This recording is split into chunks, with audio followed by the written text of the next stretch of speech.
Hello friends, झणझणीत recipe चॅनलमध्ये तुमचं खूप खूप स्वागत आहे. आजच्या या व्हिडिओमध्ये आपण दोन प्रकारचे मोदक बघणार आहोत. एक तर मँगो मोदक आणि दुसरे आपले रेग्युलर जे सर्वांचेच आवडते असे टेस्टी मोदक आपण बनवणार आहोत. चला तर रेसिपीला सुरुवात करूया.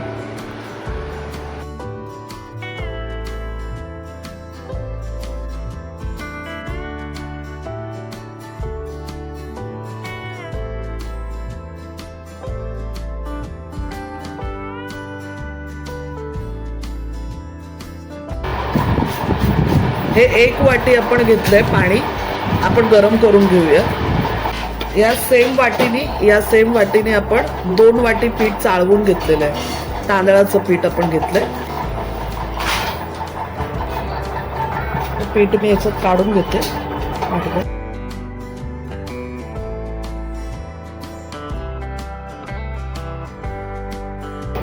जे पाणी गरम करतो त्यात थोडं दूध टाकूया, म्हणजे मोदक पांढरे शुभ्र होते. पाव चमचा आपण घेतलंय मीठ टाकून घेऊया. पाणी छान कडकडीत गरम झालं होतं. आता आपण पीठ मळून घेऊया.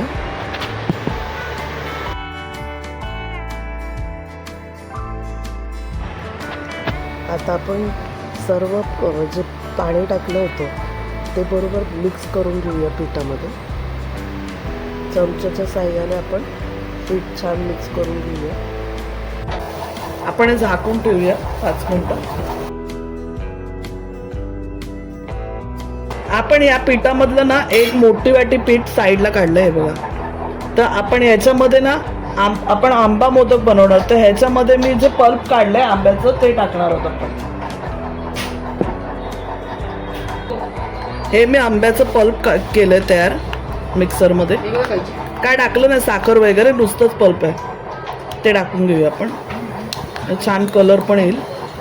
आणि थोडं जे आहे पल्प ते मी जे आपण खोबऱ्याचं हे बनवतो सारण जे तयार करणार त्यात टाकणार आहे.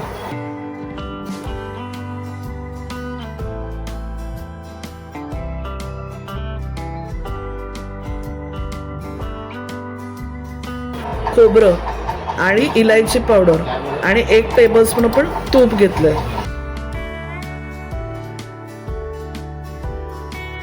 पूर्ण मिक्स करून घेऊया आपण हातानेच.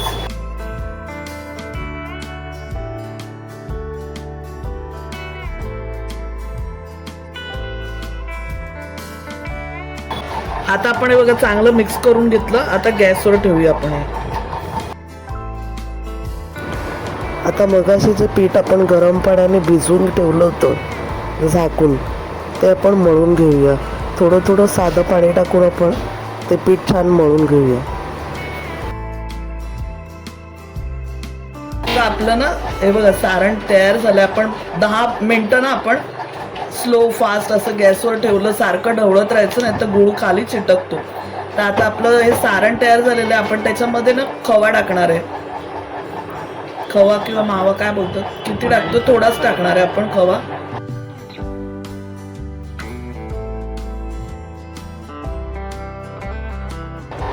आपण 1 वाटी इथे खवा टाकलाय.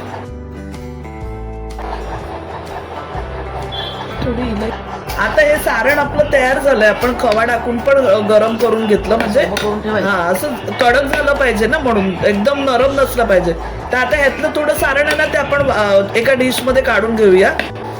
आणि अर्ध सारण बाकी ठेवायचं त्याच्यामध्ये. त्याच्यात आपण पल्प टाकणार आहे मँगोचा.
प्रत्येक वेळी आपल्याला गोळी मळून घ्यायचे चांगली.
आता आपले मोदक झालेले आहेत. 15 मिनिटासाठी चाळणीवर मोदक ठेवून आपण ते उकडून घेतले.